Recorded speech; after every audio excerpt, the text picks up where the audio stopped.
Ito mga tropa yung luto ng Bisaya to. Kasi ako Bisaya, di ako Tagalog. Pero dito ako sa Bulacan nakatira. Ayaw ko ng luto ng Tagalog kasi pag nagluto ng sita ng adobo, dahil kay ginawang inununan yung sitaw, grabe na kalata. Dito sa Bisaya na luto, half cook lang. Yun ang masarap doon. Hindi yung lata.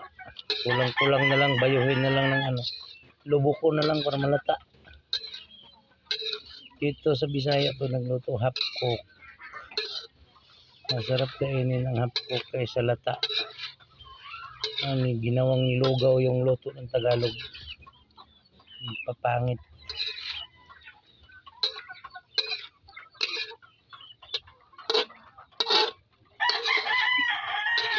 Ito guys, malapit na yan guys. Maayos yung pagkatira guys. Binaboy. Baboy ang sawag ba kaya binaboy?